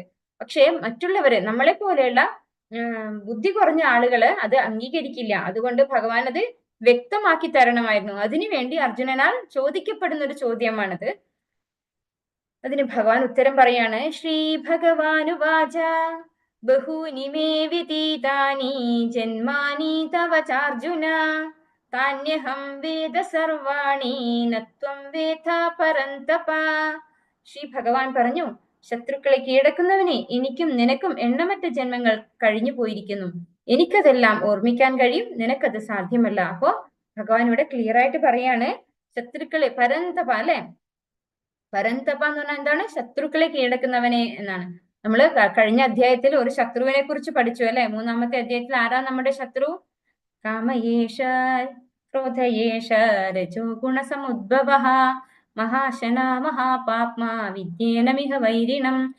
നമ്മുടെ ശത്രു ആരാണ്? ശരിക്കും നമ്മുടെ ഉള്ളിൽ തന്നെ ഉണ്ടാവുന്ന കാമക്രോധങ്ങളാണ് അല്ലെ. അപ്പോ അർജുനനെ എങ്ങനെയാ ഭഗവാൻ വിശേഷിപ്പിക്കുന്നത്? ശത്രുക്കളെ കീഴടക്കുന്നവനെ. അപ്പോ അർജുനൻ ഈ കാമക്രോധങ്ങളെയൊക്കെ കീഴടക്കിയിട്ടുള്ള ആളാണ്. അങ്ങനെയുള്ള ശത്രുക്കളെയാണ് ആര് കീഴടക്കിയിട്ടുള്ളത്? അർജുനൻ. അപ്പോ എനിക്കും നിനക്കും എണ്ണമറ്റ ജന്മങ്ങൾ കഴിഞ്ഞു പോയിരിക്കുന്നു, എനിക്കതെല്ലാം ഓർമ്മിക്കാൻ കഴിയും, നിനക്കത് സാധ്യമല്ല. അപ്പോ ഭഗവാൻ പറയാണ്, നമ്മൾ ഒരുപാട് ജന്മങ്ങൾ എടുത്തു കഴിഞ്ഞിട്ടുണ്ട്, നിനക്ക് ഓർമ്മിക്കാൻ സാധിക്കുന്നില്ല, പക്ഷെ എനിക്ക് ഓർമ്മിക്കാൻ സാധിക്കും. എന്തുകൊണ്ടാണ് അർജുനനെ ഓർമ്മിക്കാൻ സാധിക്കാത്തത്? അർജുനൻ ആരെ റെപ്രസെന്റ് ചെയ്യുന്നത്? നമ്മളെ പോലെയുള്ള ബദ്ധജീവാത്മാവിനെ. നമുക്ക് ആർക്കെങ്കിലും പൂർവ്വജന്മത്തെ കുറിച്ച് വല്ല ഓർമ്മയുണ്ടോ? ആർക്കെങ്കിലും ഓർമ്മയുണ്ടോ? ആർക്കും ഓർമ്മയില്ല അല്ലെ. പക്ഷെ പൂർവ്വജന്മം ഉണ്ടായിട്ടില്ല എന്ന് പറയാൻ പറ്റുമോ? നമ്മുടെ കർമ്മങ്ങൾക്കനുസരിച്ചാണ്, പൂർവ്വജന്മ കർമ്മങ്ങൾക്കനുസരിച്ചാണ് നമുക്ക് ഈ ഒരു ജന്മം കിട്ടിയിരിക്കുന്നത് അല്ലെ. തീർച്ചയായിട്ടും പൂർവ്വജന്മം ഉണ്ടായിട്ടുണ്ട്, പക്ഷെ ആർക്കും അത് ഓർത്തെടുക്കാൻ സാധിക്കില്ല. കാരണം എന്തുകൊണ്ടാണ്? ഭഗവാൻ തന്നെ ഭഗവത്ഗീതയിൽ പറയുന്നുണ്ട്, മത്ത സ്മൃതിജ്ഞാനം അപോഹനം ശ. നമുക്ക് പഴയ ജന്മം ഓർമ്മ ഉണ്ടായിട്ടുണ്ടെങ്കിൽ പെട്ടുപോകും അല്ലെ. നമുക്ക് പിന്നെ ഒന്നും നിശ്ചയം ഉണ്ടാവില്ല അല്ലെ. നമ്മൾ എന്തൊക്കെ തെറ്റുകൾ ചെയ്തിട്ടുണ്ടാവും, എന്തൊക്കെ അപരാധങ്ങൾ. അതുപോലെ വലിയ പണക്കാരനായിരുന്നിരിക്കും പൂർവ്വജന്മത്തിൽ, ഈ ജന്മം പാവപ്പെട്ടവനായി ജനിച്ചിട്ടുണ്ടെങ്കിൽ പ്രശ്നമാവും അല്ലെ. അപ്പോ ഭഗവാൻ മെമ്മറി അറിഞ്ഞുകൊണ്ട് തരാതിരിക്കുന്നത് തന്നെയാണ്. അപ്പൊ ഭഗവാൻ പറയുന്നു അർജുനനോട്, നിനക്കും എനിക്കും എണ്ണമറ്റ ജന്മങ്ങൾ കഴിഞ്ഞു പോയിരിക്കുന്നു, എനിക്കത് ഓർമ്മിക്കാൻ സാധിക്കും, പക്ഷേ അർജുന നിനക്കത് ഓർമ്മിക്കാൻ സാധിക്കുന്നില്ല, അതുകൊണ്ട് പൂർവ്വജന്മങ്ങൾ ഉണ്ടായിട്ടില്ല എന്നല്ല. അപ്പൊ ഭഗവാൻ പണ്ടേ അത് ആർക്ക് പറഞ്ഞു കൊടുത്തിട്ടുണ്ട്? വിവസ്വാനാകുന്ന സൂര്യദേവന്. ഇനി ഭഗവാനെ കുറിച്ച് ഭഗവാൻ പറയാണ്, അജോപി സന്നവ്യയാത്മാ ഭൂതാനാമീശ്വരോപി സൻ പ്രകൃതിം സ്വാമധിഷ്ഠായ സംഭവാമ്യാത്മമായയാ. എനിക്ക് പിറവിയില്ല, എന്റെ അതീന്ദ്രിയ ശരീരത്തിന് നാശം നേരിടുകയും ഇല്ല, ജീവജാലങ്ങൾക്കെല്ലാം അധിപതിയാണ് ഞാൻ, എന്നിരിക്കലും യുഗം തോറും എന്റെ ആദിമവും അതീന്ദ്രിയവുമായ രൂപത്തിൽ ഞാൻ അവതരിക്കുന്നു. അപ്പോ ശില പ്രഭുപാദർ നമുക്ക് ഈ ഒരു അധ്യായത്തിന് എന്താ പേരിട്ടിരിക്കുന്നത്? അതീന്ദ്രിയ ജ്ഞാനം അല്ലെ. അപ്പോ ഇവിടെ ഭഗവാൻ അതീന്ദ്രിയമായിട്ടുള്ള കാര്യങ്ങൾ പറഞ്ഞു തുടങ്ങുകയാണ് അല്ലെ. കഴിഞ്ഞ ശ്ലോകത്തിൽ ഭഗവാൻ പറഞ്ഞു നമ്മൾക്ക് ഒരുപാട് ജന്മം ഉണ്ടായിട്ടുണ്ട്, അത് നമ്മുടെ ഈ ഇന്ദ്രിയങ്ങൾക്ക് ഗ്രഹിക്കാൻ സാധിക്കുന്ന ഒരു കാര്യമല്ല ഭഗവാൻ ഇപ്പൊ ഇവിടെ പറഞ്ഞു തരുന്നത് അല്ലെ. എന്ത് വേണം നമുക്ക്? അർജുനന്റേത് പോലെ ഭഗവാനോട് ഭക്തിയും ഭഗവാനിലെ വിശ്വാസവും ഭഗവാനെ സുഹൃത്തുമായിട്ട് കാണുമ്പോഴാണ് നമുക്ക് ഈ ഭഗവാൻ പറഞ്ഞു തരുന്ന ഈ ജ്ഞാനം ശരിയായി മനസ്സിലാക്കാൻ സാധിക്കുക. ഇവിടെ ഈ ശ്ലോകത്തിൽ ഭഗവാൻ പറയാണ്, ഭഗവാൻ അജനാണ്. അതായത് നമ്മൾ ഈ അജോ എന്നുള്ള ഈ വാക്ക് നമ്മൾ നേരത്തെ 2ാമത്തെ അധ്യായത്തിൽ പഠിച്ചിട്ടില്ലേ? ന ജായതേ മ്രിയതേ വാ കഥാചിത് മായം ഭൂത്വാ ഭവിതാ വാ ന ഭൂയഃ അജോ നിത്യശാശ്വതോയം പുരാണോ ന ഹന്യതേ ഹന്യമാനേ ശരീരേ. അവിടെ ആരെ കുറിച്ചാ പറയുന്നത്? അജന്, ജീവാത്മാവിനെ കുറിച്ചാ പറയുന്നത് അല്ലെ. 2ാമത്തെ അധ്യായത്തിൽ ജീവാത്മാവിനെ കുറിച്ചാണ് അജൻ എന്ന് പറയുന്നത്. ഇവിടെ ഭഗവാനെ കുറിച്ചാ പറയുന്നത്. അജോപി സന്നവ്യയാത്മ. ഭഗവാൻ ആരാണ്? അജനാണ്, ജനനമില്ലാത്തവനാണ്, ഭഗവാന് പിറവിയില്ല. പിന്നെയോ എന്റെ അതീന്ദ്രിയ ശരീരത്തിന് നാശം നേരിടുകയുമില്ല. ഭഗവാന്റെ ശരീരം എന്താണ്? ഭഗവാന്റെ ശരീരവും ആത്മാവും തമ്മിൽ വ്യത്യാസമില്ല. നമ്മൾ എന്താണ്? നമ്മള് ആത്മാവിൻ ശരീരവും രണ്ടാണ് അല്ലെ. ഭൗതിക പ്രകൃതിയിൽ നിന്നുള്ള 5 എലമെന്റ്സ് കൊണ്ട് ഉണ്ടായിട്ടുള്ളതാണ് നമ്മുടെ ഈ ഭൗതിക ശരീരം. പക്ഷെ ഭഗവാന്റെ ശരീരം ഈ ഭൗതിക പ്രകൃതിയാൽ നിർമ്മിതമായിട്ടുള്ളതല്ല. അതെന്താണ്? അതീന്ദ്രിയമായ ശരീരമാണ്. ആ ശരീരത്തിന് എന്താണ്? ഒരിക്കലും നാശം സംഭവിക്കില്ല. കാരണം എന്തുകൊണ്ടാണ്? അത് അതീന്ദ്രിയമായത് കൊണ്ടാണ് അല്ലെ. ഇന്ദ്രിയങ്ങൾക്ക് അധീനമായിട്ടുള്ളതാണ് എന്തിന് സംഭവിക്കുന്നത്? നാശം. ഭൗതിക പ്രകൃതിയിൽ നിന്നുണ്ടായിട്ടുള്ളതിനാണ് നാശം സംഭവിക്കുന്നത്. ഭഗവാന്റേത് ആധ്യാത്മികമായിട്ടുള്ള ശരീരമാണ്. അപ്പോ ജീവജാലങ്ങൾക്കെല്ലാം അധിപതിയാണ് ഭഗവാൻ ഈ ഭൗതിക ലോകത്തിലുള്ള ആളല്ല. ഭഗവാൻ എല്ലാ ജീവജാലങ്ങളുടെയും അധിപതിയാണ്. എന്നിരിക്കലും യുഗം തോറും എന്റെ ആദിമവും അതീന്ദ്രിയവുമായ രൂപത്തിൽ ഞാൻ അവതരിക്കുന്നു. ഭഗവാൻ പറയാണ് എങ്ങനെയാണ്? പ്രകൃതി സ്വാമധിഷ്ഠായ സംഭവാമി ആത്മമായയ. ഭഗവാന്റെ അതീന്ദ്രിയമായിട്ടുള്ള രൂപത്തില് ഭഗവാൻ അവതരിക്കുകയാണ് ചെയ്യുന്നത്. ഭഗവാൻ ജനിക്കല്ല ചെയ്യുന്നത്, ഭഗവാൻ അവതരിക്കുകയാണ് ചെയ്യുന്നത്. യുഗം തോറും ഭഗവാൻ അവതരിക്കുന്നുണ്ട് എന്ന് ഭഗവാൻ പറയാണ്. ഭഗവാൻ എന്തിനു വേണ്ടിയാണ് അവതരിക്കുന്നത്? യഥാ യഥാ ഹി ധർമ്മസ്യ ഗ്ലാനിർഭവതി ഭാരത അഭ്യുത്ഥാനമധർമ്മസ്യ തദാത്മാനം സൃജാമ്യഹം. എപ്പോൾ എവിടെ ധർമാചരണത്തിന് ക്ഷയം നേരിടുന്നുവോ, എപ്പോൾ അധർമ്മം തഴച്ചു വളരുന്നുവോ അപ്പോഴെല്ലാം ഞാൻ അവതരിക്കുന്നു ഹേ ഭാരത. അപ്പോ ഭഗവാൻ എന്തിനു വേണ്ടിയാണ് ഈ ഭൂമിയിൽ അവതരിക്കുന്നത്? ധർമാചരണത്തിന് ക്ഷയം സംഭവിക്കുമ്പോൾ, അധർമ്മം തഴച്ചു വളരുമ്പോൾ, അത് ധർമ്മത്തെ ജയിപ്പിക്കാൻ വേണ്ടിയിട്ട് അല്ലെ. ധർമ്മം ഇല്ലാതെയാകുമ്പോ ആ ധർമ്മത്തെ സംരക്ഷിക്കാൻ വേണ്ടിയിട്ട് ആരവതരിക്കുന്നു? ഭഗവാൻ അവതരിക്കുന്നു ഹേ ഭാരത എന്നാണ് ഭഗവാൻ പറഞ്ഞു കൊടുക്കുന്നത്. ഇവിടെ നമുക്കിവിടെ കാണാം ഒരു പിക്ചറില്, നമുക്കിവിടെ പിക്ചറിൽ കാണാം കംസൻ ദേവകീന്റെ തലമുടിയിൽ പിടിച്ച് വധിക്കാൻ വേണ്ടി വാളോങ്ങുന്ന ഒരു പിക്ചറാണ് നമ്മളിവിടെ കാണുന്നത്. ഇത് ഭഗവാൻ ശ്രീകൃഷ്ണന്റെ അവതാരത്തിന് മുമ്പ് ഭഗവാന്റെ അമ്മ ആരാണെന്ന് എല്ലാവർക്കും അറിയാം അല്ലെ. ദേവകി മാതാവ് അല്ലെ. ദേവകിയും വസുദേവനും തമ്മിലുള്ള വിവാഹം നടക്കുമ്പോ ദേവകിയുടെ സഹോദരനാണ് ആര്? കംസൻ. അപ്പോ കംസന് വളരെ സ്നേഹമുള്ള ആളായിരുന്നു ഈ ദേവകി, സഹോദരിയായിട്ടുള്ള ദേവകി. കംസൻ പക്ഷെ രാജാവായിട്ടുള്ളത് അച്ഛനായിട്ടുള്ള ഉഗ്രസേനനെ തടവിലാക്കിക്കൊണ്ട്, അതായത് ഒരു രാക്ഷസീയ രാജാവായിരുന്നു, രാക്ഷസനായിട്ടുള്ള രാജാവായിരുന്നു കംസൻ. പക്ഷെ സഹോദരിയോട് വലിയ സ്നേഹമായിരുന്നു. അങ്ങനെ സഹോദരിയെ വിവാഹം കഴിപ്പിച്ച് വസുദേവരുടെ കൂടെ കൊണ്ടുവിടാൻ വേണ്ടി പോവായിരുന്നു വളരെ സന്തോഷത്തോടു കൂടി കംസൻ. ആ സമയത്ത് ഒരു അശരീരി വരികയാണ്, ദേവകിയുടെ 8ാമത്തെ പുത്രൻ കംസനെ വധിക്കുന്നു. അത് കേട്ട മാത്രയിൽ തന്നെ കംസൻ ക്രുദ്ധനായിട്ട് ദേവകിയെ കൊല്ലാൻ വേണ്ടിയിട്ട് വാളോങ്ങാണ് ചെയ്യുന്നത്. ആ ഒരു പിക്ചറാണിത്. ആ സമയത്ത് വസുദേവരെ തടഞ്ഞ് വളരെ എന്താ പറയാ ചാതുര്യത്തോടു കൂടി സംസാരിച്ച് വളരെ എന്താ പറയാ വളരെ നയത്തിൽ സംസാരിച്ച് കംസനെ കൊണ്ട് സമ്മതിപ്പിക്കുകയാണ്, അവളെ കൊല്ലണ്ട, എല്ലാ മക്കളെയും ഞാൻ അവിടെ കൊണ്ടുതരാം, എന്നാലും 8ാമത്തെ പുത്രനല്ലേ മരിക്കുക, ഞാൻ എല്ലാ മക്കളെ അവിടെ കൊണ്ടുതരാം, എന്താച്ചാ ചെയ്തോളൂ എന്ന് പറഞ്ഞുകൊണ്ട് കംസനെ തടയാണ് ചെയ്യുന്നത്. അങ്ങനെയാണ് അവര് കംസൻ ദേവകിയെ കൊല്ലുന്നത് നിർത്തിവെച്ച് അവരെ ജയിലിൽ കൊണ്ടയാക്കുന്നത്. അതായത് ഇവിടെ പറയുന്നത് ധർമാചരണത്തിന് ക്ഷയം സംഭവിക്കുമ്പോൾ, അധർമ്മം തഴച്ചു വളരുമ്പോൾ ഭഗവാൻ അവതരിക്കുന്നു. അപ്പോൾ ഭഗവാൻ അവതരിക്കുന്നത് ഇതുപോലെയുള്ള അധർമ്മികളെ ഇല്ലായ്മ ചെയ്യാൻ വേണ്ടിയിട്ട്, ധർമ്മത്തെ സംരക്ഷിക്കാൻ വേണ്ടിയിട്ട് ഭഗവാൻ അവതരിക്കുന്നു. അത് മാത്രല്ല, ഇനി വീണ്ടും പറയാണ്, പരിത്രാണായ സാധൂനാം വിനാശായ ച ദുഷ്കൃതാം ധർമ്മ സംസ്ഥാപനാർത്ഥായ സംഭവാമി യുഗേ യുഗേ. ഭക്തന്മാരെ രക്ഷിക്കാനും ദുഷ്കൃതികളെ നിഗ്രഹിക്കാനും ധർമ്മത്തെ പുനഃസ്ഥാപിക്കാനുമായി യുഗം തോറും ഞാൻ അവതരിച്ചു കൊണ്ടേയിരിക്കുന്നു. അപ്പോ ഭഗവാൻ ധർമ്മത്തെ സംരക്ഷിച്ച് അധർമ്മത്തെ ഇല്ലായ്മ ചെയ്യാൻ മാത്രമല്ല, ഭക്തന്മാരെ രക്ഷിക്കാനും കൂടിയാണ് അവതരിപ്പിക്കുന്നത്. അപ്പോ ഭക്തന്മാരെ രക്ഷിച്ച് ദുഷ്കൃതികളെ നിഗ്രഹിക്കാനും ധർമ്മത്തെ പുനഃസ്ഥാപിക്കാനുമായി യുഗം തോറും ഞാൻ അവതരിച്ചു കൊണ്ടേയിരിക്കുന്നു. അപ്പോൾ എല്ലാ യുഗങ്ങളിലും ഭഗവാൻ അവതരിക്കുന്നത് എന്തിനു വേണ്ടിയാണ്? ഭഗവാൻ ഏറ്റവും ഇമ്പോർട്ടന്റ് ഭഗവാന്റെ പ്രിയപ്പെട്ട ഭക്തന്മാരെയാണ്. അപ്പോൾ അവരെ സംരക്ഷിക്കാൻ തന്നെയാണ് ഭഗവാൻ ഫസ്റ്റ് പ്രയോറിറ്റി കൊടുക്കുന്നത്. സെക്കൻഡ് പ്രയോറിറ്റിയാണ് ദുഷ്കൃതികളെ നിഗ്രഹിക്കുക എന്നുള്ളത്. കാരണം എന്തുകൊണ്ടാണ്? ദുഷ്കൃതികൾ ഭഗവാൻ ഒരു ശക്തി കൊണ്ടാണ് ഇത് മുഴുവൻ നിലനിർത്തുന്നത്, അല്ലെ? അപ്പോ ഭഗവാൻ തന്നെ അവതരിച്ച് ദുഷ്കൃതികളെ നിഗ്രഹിക്കേണ്ടതിന്റെ ആവശ്യകത ഇല്ല. പക്ഷെ ഭഗവാന്റെ ഭക്തന്മാരോടുള്ള ഭയങ്കരമായിട്ടുള്ള ഒരു കാരുണ്യം, ഭഗവാന് ഇത്രയും കാരുണ്യമൂർത്തിയാണ്, അല്ലെ? നമ്മള് ആദ്യം തുടക്കത്തിൽ പറയുമ്പോൾ ഹേ കൃഷ്ണ കരുണ സിന്ധു ദീനബന്ധു ജഗത്പതേ പറയുന്നുണ്ട്, അല്ലെ? അപ്പൊ ഭഗവാൻ അത്ര കാരുണ്യാണ് ഭഗവാന്റെ ഭക്തന്മാരോട്. അവരോടുള്ള സ്നേഹം കൊണ്ടാണ് ഭഗവാൻ വരുന്നത്. അപ്പൊ അവരെ ദ്രോഹിക്കുന്നത് കാണുമ്പോൾ ഭഗവാൻ അവരെ നിഗ്രഹിക്കുകയും ചെയ്യും, ദുഷ്കൃതികളെ നിഗ്രഹിക്കുകയും ചെയ്യും. അപ്പൊ ഈ 2 കാര്യത്തിനും കൂടിയാണ് ഭഗവാൻ വരുന്നത്. കൂടാണ്ട് ധർമ്മം പുനഃസ്ഥാപിക്കാനുമായിട്ട്. ഇവിടെ കംസവധമാണ് നമുക്ക് കാണാൻ സാധിക്കുന്നത്. ദുഷ്കൃതികളെ നിഗ്രഹിക്കാനും ഭക്തന്മാരെ രക്ഷിക്കാനുമാണ് ഭഗവാൻ അവതരിക്കുന്നത്. നമുക്ക് ഇതിൽ കാണിച്ചു തരുന്നത് ചൈതന്യ മഹാപ്രഭുവിന്റെ അവതാരാണ്. ചൈതന്യ മഹാപ്രഭു ഷഡ്ഭുജ രൂപത്തിലല്ലേ ഇവിടെ ഉള്ളത്? ഷഡ്ഭുജ രൂപത്തിലാണ് അദ്വൈത ആചാര്യർക്ക് കാണിച്ചു കൊടുത്തിട്ടുള്ളത്. അതായത് 3 അവതാരങ്ങൾ ചേർത്തിട്ടുള്ളത്. അതായത് ശ്രീകൃഷ്ണനും ശ്രീരാമനും പിന്നെ മഹാവിഷ്ണുവിന്റെ അവതാരവും എല്ലാം ചേർന്നിട്ടുള്ള ഒരു ഷഡ്ഭുജ രൂപത്തിലാണ് അദ്വൈത ആചാര്യർക്ക് കാണിച്ചു കൊടുത്തിട്ടുള്ളത് ഭഗവാന്റെ രൂപം. ചൈതന്യ മഹാപ്രഭു നമ്മൾ കഴിഞ്ഞ ക്ലാസ്സിൽ പറഞ്ഞു തന്നു, കലിയുഗത്തില് ഭഗവാൻ ഗൗരാംഗനായിട്ട് രാധാറാണിയുടെ ഭാവത്തോടു കൂടി ഭക്ത അവതാരാണ് ഭഗവാന്റെ. ഭഗവാൻ എവിടെയും ഭഗവാനാണ് എന്ന് പറഞ്ഞിട്ടില്ലാത്തത് കൊണ്ട് നമുക്ക് ആർക്കും ചൈതന്യ മഹാപ്രഭു ഭഗവാനാണെന്ന് മനസ്സിലാക്കാൻ സാധിച്ചിട്ടില്ല. പക്ഷെ ഭഗവാന്റെ ഭക്തന്മാർക്ക് മനസ്സിലാക്കാൻ സാധിച്ചിട്ടുണ്ടായിരുന്നു. ഇനി ഭഗവാന്റെ ജന്മകർമ്മങ്ങളെ കുറിച്ച് ഭഗവാൻ പറയാണ്, ജന്മകർമ്മജമേ ദിവ്യം ഏവം യോ വേതി തത്വതഃ തിക്ത്വാ ദേഹം പുനർജന്മ നൈതി മാമേതി സോർജുന.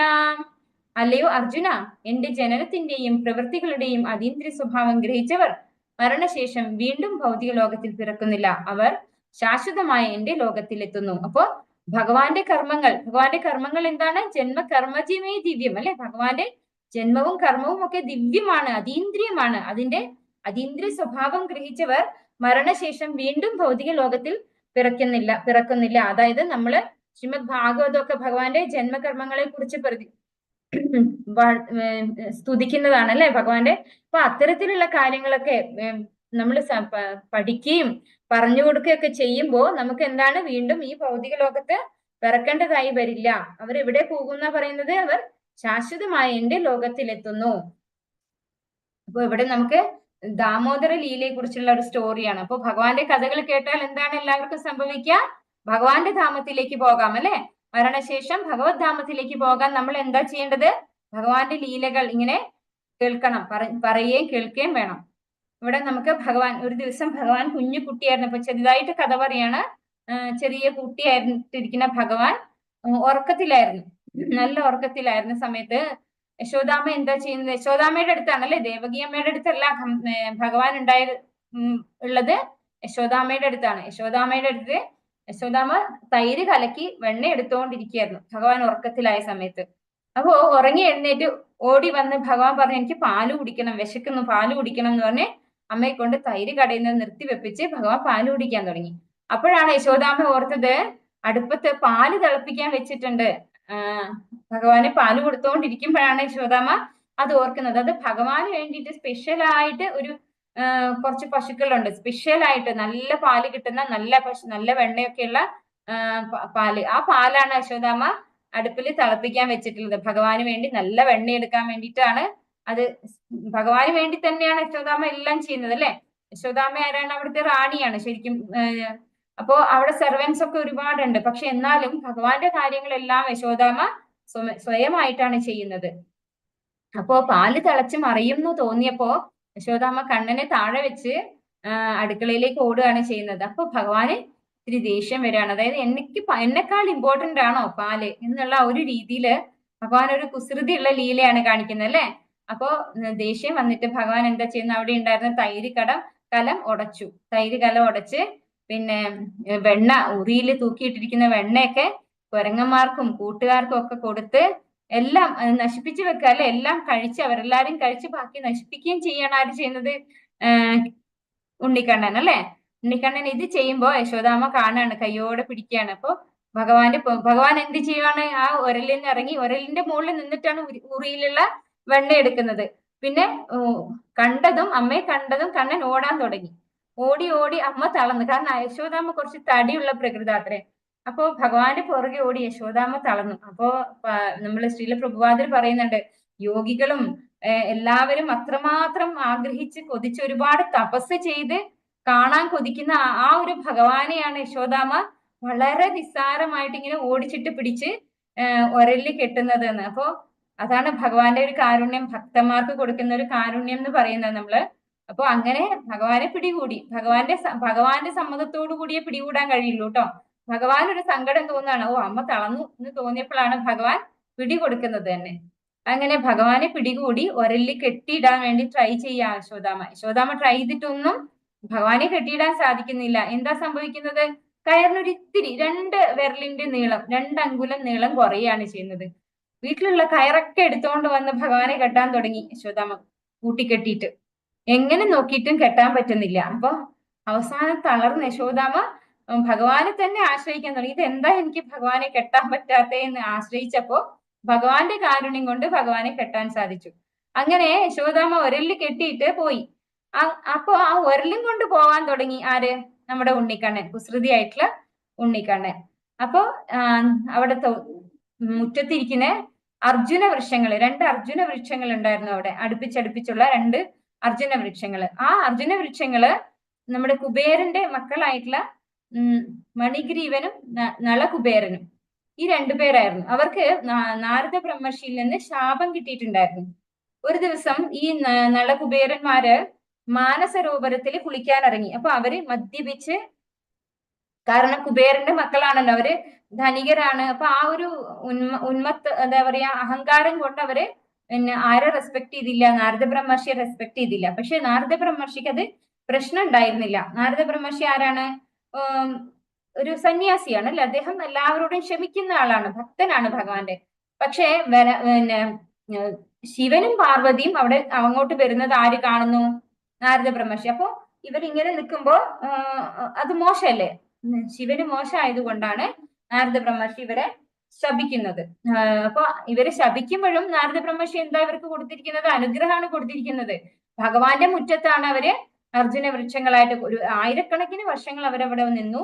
എന്നിട്ട് ഭഗവാൻ വന്നിട്ട് അവർക്ക് മുക്തി കൊടുക്കുകയാണ് ചെയ്യുന്നത്. അപ്പൊ അങ്ങനെ ഭഗവാൻ ആ ഉരലും കൊണ്ട് ആ അർജുന വൃക്ഷങ്ങളെ തള്ളിയിടുകയാണ് ചെയ്യുന്നത്.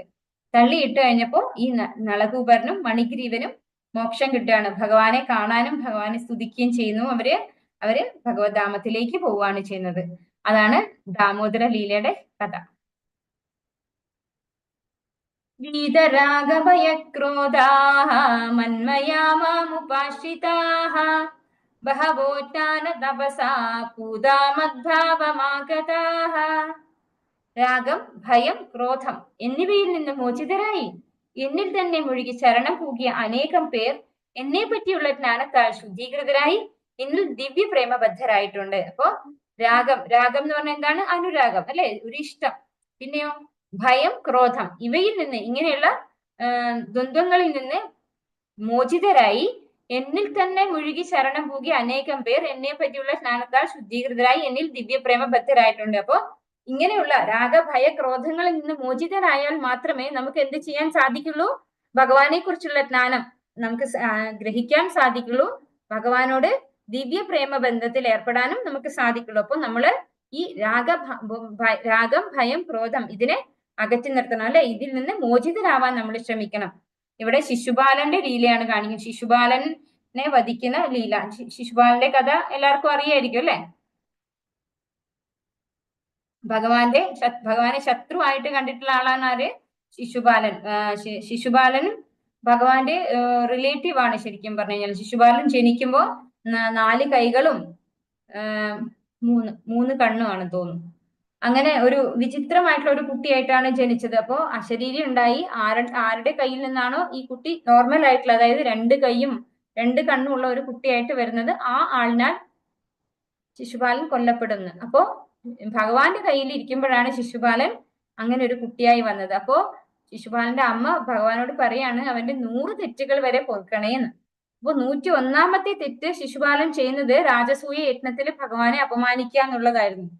അവിടെ വെച്ച് ഭഗവാൻ ശിശുപാലനെ സുദർശന ചക്രം കൊണ്ട് വധിക്കുകയാണ് ചെയ്യുന്നത്. അപ്പൊ ആ സമയത്ത് ശിശുപാലന്റെ ആത്മാവ് ഭഗവാനിലേക്ക് വന്ന് ലയിക്കുകയാണ് ചെയ്യുന്നത്. അതുകൊണ്ടാണ് പലരും നമുക്കറിയാം സായുജ്യ മുക്തി ഈ പറയുന്നത്, അതായത് ഭഗവാനിലേക്ക് ലയിക്കുക എന്ന് പറയുന്നത് സായുജ്യ മുക്തിയാണ്. ഭഗവാനിൽ അലിഞ്ഞു ചേരുക. അപ്പൊ എന്താണ്, അവർക്ക് ഐഡന്റിറ്റി ഉണ്ടാവില്ല അല്ലെ. പക്ഷെ അത് പെർമനന്റ് അല്ല. ഈ സായുജ്യ മുക്തിയിൽ നമുക്ക് സ്ഥിരമായിട്ട് ഇരിക്കാൻ സാധിക്കില്ല. നമ്മൾ വീണ്ടും തിരിച്ചു വരണം. ആ ഒരു ജീവിതം കൊണ്ട്, ആ ഒരു ജന്മം കൊണ്ട് നമുക്ക് ഭഗവാനിലേക്ക് തിരിച്ചു പോകാൻ, ഭഗവദ്ധാമത്തിലേക്ക് തിരിച്ചു പോകാൻ സാധിക്കില്ല. നമുക്ക് വീണ്ടും ജന്മം എടുക്കേണ്ടതായിട്ട് വരും. സായുജ്യ മുക്തി അതുകൊണ്ട് തന്നെ ഭക്തന്മാർ ഒരിക്കലും ചൂസ് ചെയ്യുന്ന ഒരു മുക്തിയല്ല. യഥാ മാം പ്രപദ്യന്തേ തംസ്തദൈവ ഭജാമ്യഹം മമ വർത്തമാനുവർത്തന്തേ മനുഷ്യാ പാർത്ഥ സർവശഃ. എന്നിൽ ശരണം പ്രാപിക്കുന്നതിനനുസരിച്ച് ഏവർക്കും ഞാൻ തക്കതായ പ്രതിഫലം നൽകുന്നു. അല്ലയോ കുന്തിപുത്ര, എല്ലാവരും എല്ലാവിധത്തിലും എന്റെ മാർഗത്തെ പിന്തുടരുന്നു. ഇപ്പോ ഭഗവാൻ എന്താ പറയുന്നത്? നമ്മൾ എങ്ങനെയാണോ ഭഗവാനെ പ്രാപിക്കുന്നത്, നമ്മുടെ ആ ഒരു തോത്, ഓരോരുത്തരുടെയും ഉള്ളിലുള്ള ഭക്തിയുടെ തോത് ഉണ്ടാവും. അതിനനുസരിച്ച് ഭഗവാൻ തക്കതായ പ്രതിഫലം നൽകുന്നു. അല്ലയോ കുന്തിപുത്ര, എല്ലാവരും എല്ലാവിധത്തിലും എന്റെ മാർഗത്തെ പിന്തുടരുന്നു. അപ്പോ എല്ലാവരുടെയും ടാർഗറ്റ് എന്താണ്? സക്സസ് ചെയ്യാം അല്ലെ. നമ്മൾ ഓരോ മനുഷ്യരും എന്താ വിചാരിക്കുന്നത്? നമുക്ക് ഇതിനും ഇപ്പൊ ഉള്ളതിനും കൂടുതൽ മെച്ചപ്പെട്ട ഒരു ജീവിതം വേണം, അല്ലെങ്കിൽ ഉത്കൃഷ്ടമായിട്ടുള്ള ഒരു ജീവിതം വേണം എന്നാണ് എല്ലാവരും ആഗ്രഹിക്കുന്നത്. അതിനുവേണ്ടി ഓരോരോ കർമ്മങ്ങൾ ചെയ്യാണ്. പക്ഷേ നമ്മൾ ഭൗതികമായിട്ട് നമ്മൾ പിന്നെയും ഡെവലപ്മെന്റ് ചെയ്യുവാൻ തോറും എന്താ സംഭവിക്കുന്നത്? നമുക്ക് താഴ്ചയാണ് സംഭവിക്കുന്നത്. പക്ഷെ അങ്ങനെ താഴ്ന്നാലും അവസാനം എല്ലാവരും എവിടെയാണ് എത്തുന്നത്? ഭഗവാന്റെ അടുത്തേക്ക് പോയെന്നേ ആകുള്ളൂ. കാരണം എന്തുകൊണ്ടാണ്? നമ്മൾ ഭഗവാന്റെ ശാശ്വത അംശങ്ങളാണ് അല്ലെ. ജീവാത്മാവ് ശാശ്വതനാണ്, അത് ഭഗവാന്റെ അംശമാണ്. അപ്പൊ അത് ഓരോ ശരീരത്തിലെത്തി അവിടുന്ന് ഓരോ കർമ്മങ്ങൾ ചെയ്ത് ഓരോരോ ആഗ്രഹങ്ങൾ വെച്ച് അടുത്തൊരു ശരീരത്തിലേക്ക് കടക്കുന്നു. അങ്ങനെ ഒടുവിൽ അവസാനം എവിടെ തന്നെ എത്തണം? ഭഗവാന്റെ അടുത്തേക്ക് തന്നെ എത്തണം അല്ലെ. ചിലർ നേരത്തെ എത്തും, പക്ഷെ ചിലർക്ക് കുറച്ച് താമസിച്ചായാലും എത്തും. ഇവിടെ നമുക്ക് പൂന്താനം തിരുമേനിനെയാണ് കാണാൻ സാധിക്കുന്നത്. പൂന്താനം തിരുമേനി ഭഗവാന്റെ ശുദ്ധഭക്തനായിട്ടുള്ള ആളാണ് അല്ലെ. അപ്പൊ എല്ലാവരും എന്റെ മാർഗത്തെ പിന്തുടരുന്നു എന്നാണ് ഭഗവാൻ ഇവിടെ പറഞ്ഞു തരുന്നത്. ചാതുർവർണ്യം മയാ സൃഷ്ടം ഗുണകർമ്മ വിഭാഗശഃ തസ്യ കർത്താരമപി മാം വിദ്യ കർത്താരമവ്യയം. പ്രകൃതി സഹജങ്ങളായ 3 ഗുണങ്ങളെയും തദനുസൃതങ്ങളായ കർമ്മങ്ങളെയും മുൻനിർത്തിക്കൊണ്ട് മനുഷ്യ സമൂഹത്തിന്റെ 4 വർണ്ണങ്ങൾ ഞാൻ സൃഷ്ടിച്ചു. ഈ വിഭാഗങ്ങളെ സൃഷ്ടിച്ചു എന്നിരിക്കലും അവ്യയനായ ഞാനല്ല അതിന്റെ കർത്താവ് എന്നറിയുക. അപ്പോ ഇവിടെയാണ് ഭഗവാൻ എന്ത് പറഞ്ഞിരിക്കുന്നത്? ചാതുർവർണ്യം മയാ സൃഷ്ടം. 4 വർണ്ണങ്ങൾ അല്ലെ. ഏതൊക്കെയാണ് 4 വർണ്ണങ്ങള്? ബ്രഹ്മചര്യം, പിന്നെ ബ്രഹ്മചര്യല്ല, എന്താണ്? ബ്രാഹ്മണൻ, വൈശ്യൻ, ശൂദ്രൻ, ക്ഷത്രിയൻ അല്ലെ. ഈ 4 വർണ്ണങ്ങള്. ഈ ചാതുർവർണ്ണം എന്ന് പറഞ്ഞാല് ബ്രാഹ്മണൻ, ക്ഷത്രിയൻ, വൈശ്യൻ, ശൂദ്രൻ. ഈ 4 വർണ്ണങ്ങള് ആരുണ്ടാക്കിയെന്നാ പറയുന്നത്? ഈ 4 വർണ്ണങ്ങളെയും സൃഷ്ടിച്ചത് ഭഗവാനാണ്. പക്ഷെ ഞാനല്ല ഇതിന്റെ കർത്താവ് എന്നാണ് ഭഗവാൻ പറയുന്നത്. എങ്ങനെയാണ് ഇത് വരുന്നത്? ഗുണകർമ്മ വിഭാഗശഃ. ചാതുർവർണ്യം മയാ സൃഷ്ടം ഗുണകർമ്മ വിഭാഗശഃ. അപ്പൊ ഓരോരുത്തരുടെയും ഗുണത്തിനനുസരിച്ചാണ്. നമ്മളിപ്പോ ഇവിടെ ഈ ഒരു കാലഘട്ടത്തിൽ എങ്ങനെയാ കാണുന്നത്?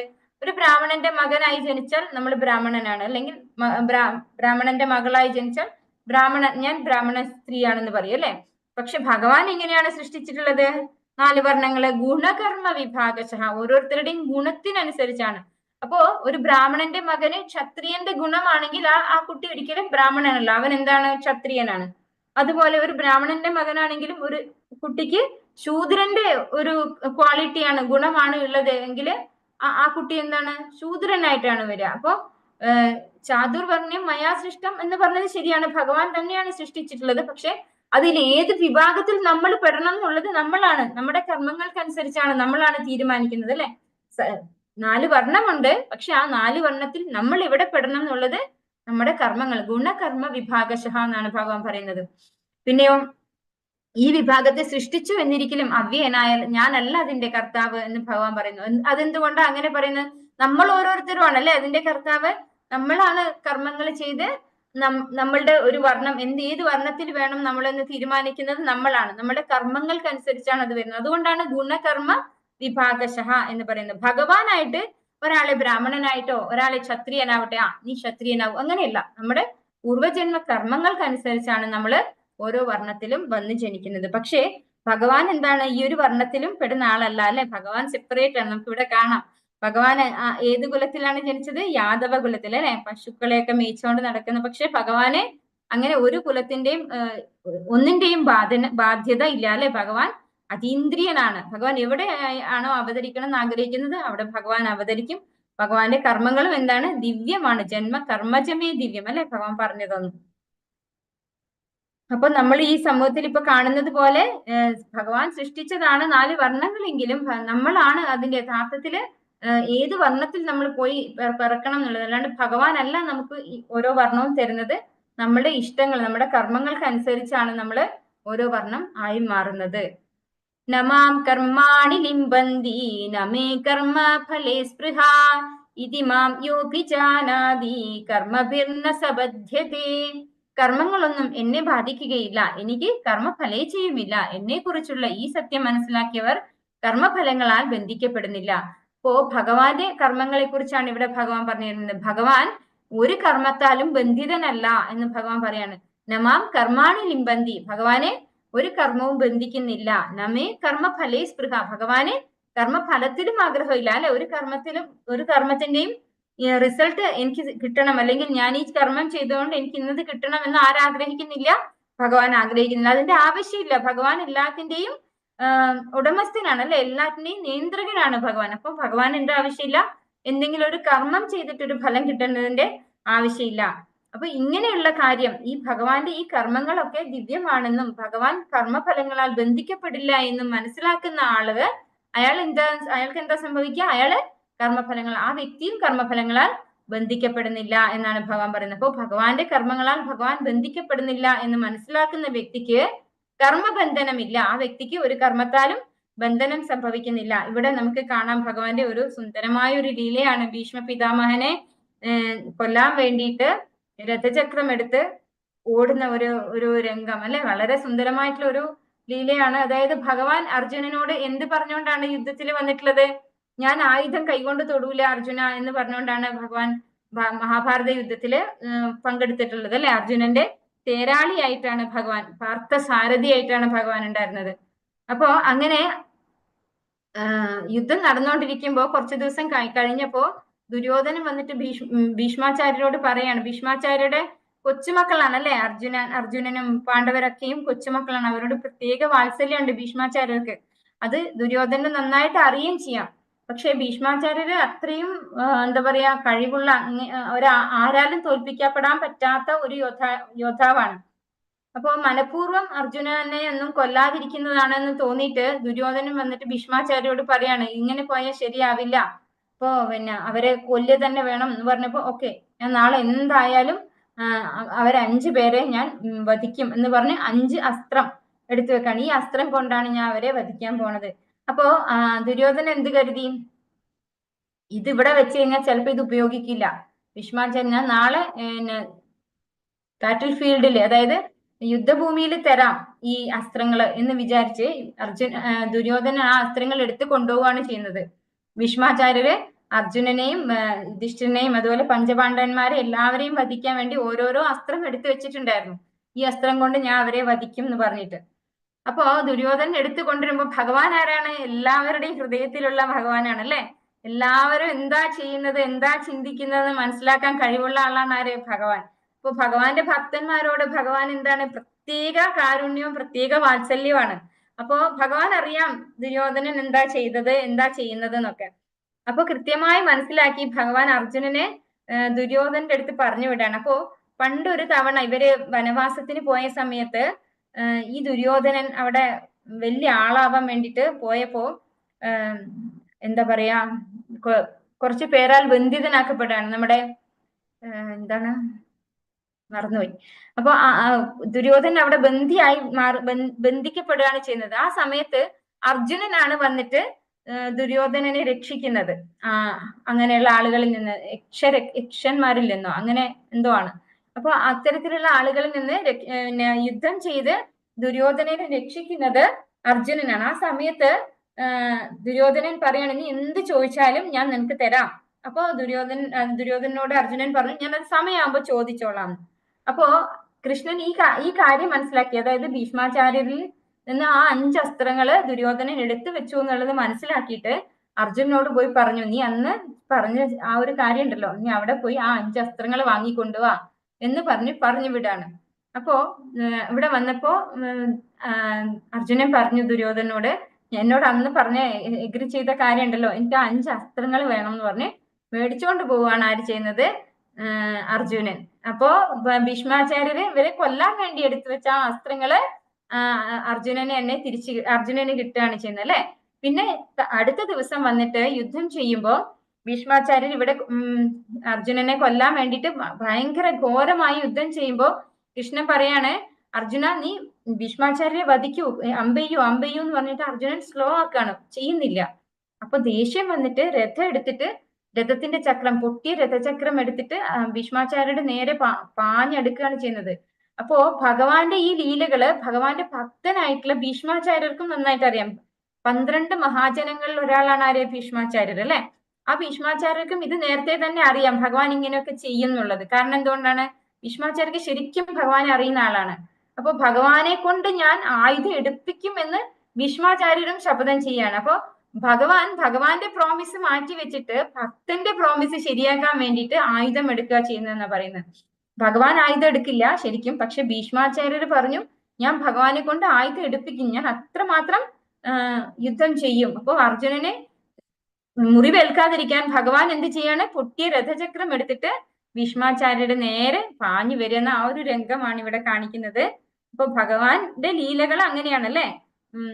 കേൾക്കും തോറും മധുരമാണ്. അതുപോലെ ഭഗവാന്റെ ലീലകൾ കേട്ടാൽ നമുക്ക് ഈ ഒരു ഭൗതിക ലോകത്ത് വീണ്ടും വീണ്ടും ജനന മരണ ചക്രങ്ങളിൽ വരേണ്ട കാര്യമില്ല. അതുപോലെ ഭഗവാൻ എന്താണ്? ഈ കർമ്മങ്ങളിൽ നിന്ന് ബന്ധിതനാവുകയില്ല. ഭഗവാൻ ഈ കർമ്മങ്ങളൊന്നും ഭഗവാനെ ബന്ധിക്കുന്നതല്ല അല്ലെ. ഭഗവാന്റെ കർമ്മങ്ങളെയൊക്കെ എന്താ പറയുന്നത്? നമ്മള് ലീലകൾ അല്ലെ, ഭഗവാന്റെ ലീലകൾ എന്നാണ് പറയുന്നത്.